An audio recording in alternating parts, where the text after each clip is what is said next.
Hi, welcome back to my channel.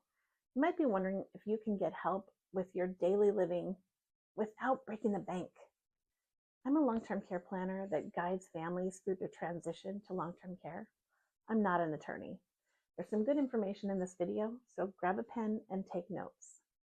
For many of us, daily living is so easy we don't even think about it. Well, that's until something changes and your body does not work the way you want it to. Then everyday tasks can become difficult and at times overwhelming. But the question is, can we get help without draining our finances? A lot of people believe that daily living assistance comes with a hefty price tag.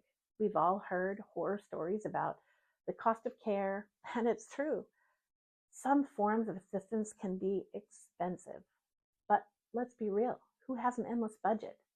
The financial strain of paying for care can be overwhelming, causing stress and anxiety on top of the challenges we're already facing.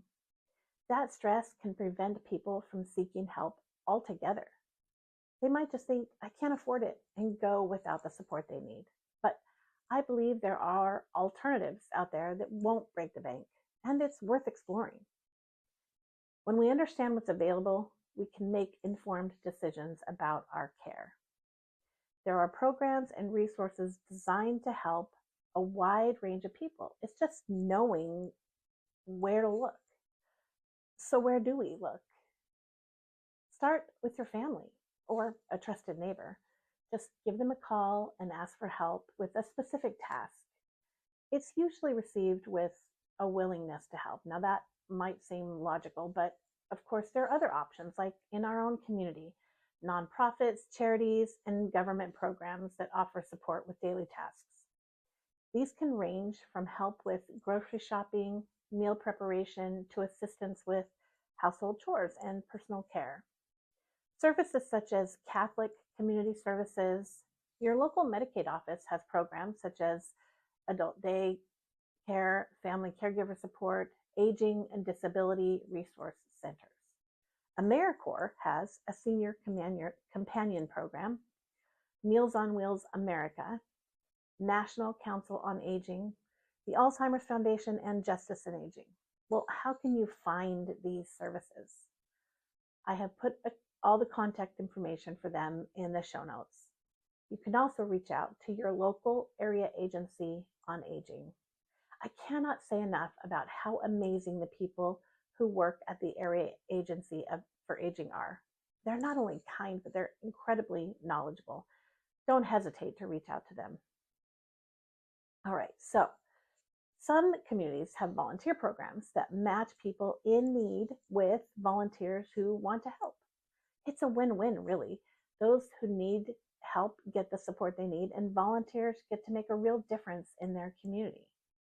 To find out if your area has a volunteer program, call your local senior citizen center to see if they have some resources that they can share with you. Another option is your church community. I know it can be difficult to ask for help. However, many people are happy to lend a helping hand. I suggest you reach out to your local pastor, minister, or bishop and let them know you need a little extra help and share a specific task that would really help you. Another option is to ask a trusted friend or church member to speak to the leaders on your behalf. Again, ask for a specific task that would be really helpful to you. Another key resource to explore is government programs such as Medicaid. Depending upon where you live, there may be programs that offer financial assistance or provide access to affordable care services.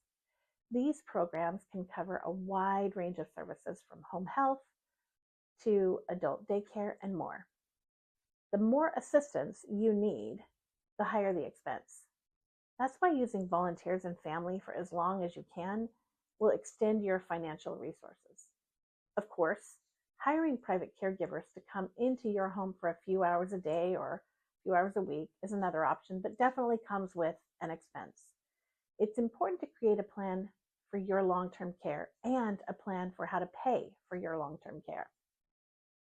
If you find someone, a neighbor, a child or grandchild, you plan to pay for assistance, Create a caregiver agreement contract that lists the care that would be provided along with the compensation. Both parties should sign this agreement, and the agreement should be kept in case Medicaid is needed in the future. That contract shows that you were paying for services and not giving away money. If you plan to hire someone who has experience or a company to provide your care, you want to ask some important questions, such as how long have you been a caregiver? What types of care have you provided before, such as mobility help or dementia help? Are you CPR and first aid certified? I've created a free guide to hiring a caregiver to help you when you're ready to hire a quality caregiver, including questions to ask when interviewing that caregiver. Check out the link in the show notes.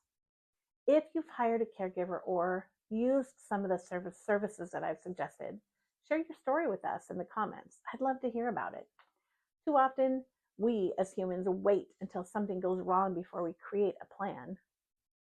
And so something as important as long-term care really needs a plan. We hope and pray it won't happen to us. We plan for lots of events in our lives, but we don't plan for long-term care. We've learned how important it is to prepare ahead of time, specifically for long-term care. So we created the Asset Guard Organizer. The Asset Guard Organizer is a hands-on tool to help you take steps to organize and protect the critical documents your family or trusted helper will need to manage your long-term care plan, or if the stuff you'll need for a Medicaid application, or just to take care of your financial life when you can no longer do so yourself. It is a step-by-step system designed to unburden families caring for a loved one. Send me a message or make a comment in the show notes if you're interested in learning more about the Asset Guard Organizer. We have many other videos on planning for long-term care on our channel here that can be really helpful. Remember, I'm a long-term care planner, and your situation might need an attorney. If you found this information helpful, take a minute and subscribe. If you want to keep track of the videos that I'm posting, then click that bell. If you're going through a difficult time, you're headed in the right direction. This is hard work, but thank you for watching, and we'll see you next week.